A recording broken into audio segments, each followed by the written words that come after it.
কেমন জীবন ছিল, কেমন কাটিয়েছেন? ভীতিকর পরিস্থিতি, আসলে বলতে পারবো না এগুলা। এক একটা দিন দুঃস্বপ্ন, আমাদের দুঃস্বপ্নের মতো মনে হচ্ছে এখন। কিন্তু আপনারা কি কোনো আঘাত না, আমাদেরকে ভয় ভীতি দেখানো হয়েছে, কিন্তু হাত তোলা হয় নাই। হাত তুলে নাই, কেউ ভয় ভীতি দেখাইছে, অনেক সময় বন্দুকের নল দিয়ে গুতা মারতে। আজকেই আমাদের ঈদ, ওই দিন কোনো ঈদ ছিল না, আজকেই আমাদের ঈদ, আজকেই আমাদের ঈদ। ভীতিকর পরিস্থিতি ছিলাম, এক একটা দিন কিভাবে পার করবো ওই চিন্তায় ছিলাম আমরা। ঠিকঠাক খাবার খেতে পেরেছি, আমাদের পর্যাপ্ত খাবার ছিল। আমরা মাপুতো বন্দর থেকে লিভ করার আগেই পর্যাপ্ত খাবার স্টোর করেছিলাম, এটার জন্য আমরা মোটামুটি সার্ভাইভ করতে পারছি। শুধু গোসলে খাবার পানিতে একটু সমস্যা হয়েছিল।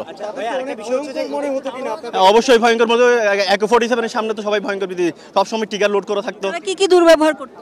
দুর্ব্যবহার সবসময়, মানে আক্রমণাত্মক ছিল, কিন্তু মারতো না, ভয় দেখাইতো। এদের চেহারাটাই ভয়ঙ্কর, এদের আচরণে ভয়ঙ্কর। সর্বমোট কতজন ছিল? 50-60 জন হবে। জি, ভারী ভারী অস্ত্র নিয়ে ছিল সবাই। ঈদের দিন আপনারা দেখলাম যে নতুন পাঞ্জাবি পরে, আমরা তো সবসময় জামা কাপড় নিয়েই যাই, কারণ আমরা এখানে 9 মাস থাকবো। তো ঈদের তারা জানে যে আমরা হয়তো মুক্তি পেয়ে যাবো 2-1 দিনের মধ্যে। তাদের অনুমতি সাপেক্ষে অস্ত্রের পাহারায় আমাদেরকে নামাজ পড়তে অনুমতি দিয়েছিল। AK-47 ছিল, রাইফেল ছিল, তারপরে আপনার বিমান বিধ্বস্ত করার জন্য বড় ভারী যন্ত্র ছিল, অস্ত্র ছিল। প্রথম যখন দেখলেন যে জলদস্যু, আনন্দ, আজকে আমার আনন্দ। যখন জলদস্যু প্রথম আপনাদের শিপে উঠে যায়, তখন আপনাদের তাৎক্ষণিক জানার পরের অনুভূতিটা কি করবে দিশেহারা লাগছিল? ভয়ঙ্কর ছিল, খুব ভয়ঙ্কর ছিল। কারণ যেহেতু আমাদের 2 জন ব্যক্তি ক্যাপচার হয়ে গেছে, আমাদেরকে সারেন্ডার করা ছাড়া উপায় ছিল না। আমরা ডিউটিতে ছিলাম। আমি যখন অ্যানাউন্স করছে ক্যাপ্টেন সাহেব, আমরা চলে গিয়েছিলাম। পরিবারকে পেয়ে প্রথম কথাটা কি বলবেন? প্রথম কথা কি, আমার ভাই চলে আসছে, ভাইকে দেখছি কান্নায় আনন্দ অশ্রু চলে আসছে। কাছে পেলেন, কেমন লাগে ভাই? না, আমার ভাই অনেকদিন পরে দেশে আসছে, কাছে পেলাম।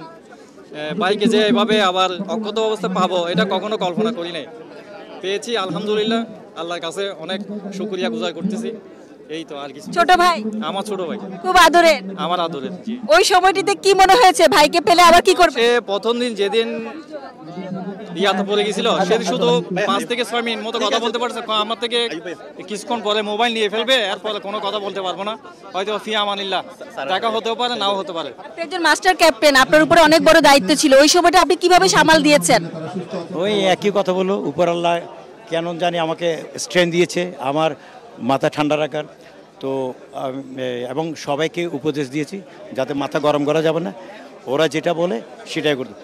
তো যাও, আস্তে আস্তে করে আমি জলদস্যুদের বন্ধুত্ব করে আমি আমার ক্রুদের যা যা প্রয়োজনীয় দরকারি, এবং আপনারা জানেন রমজান মাস ছিল, তো ওখানে সেহরি ছিল, ইফতারি ছিল, তারাবি ছিল। এই সমস্ত কার্যক্রম করার জন্য আমি ওদেরকে এক প্রকার ম্যাগনেটাইজ করে আমি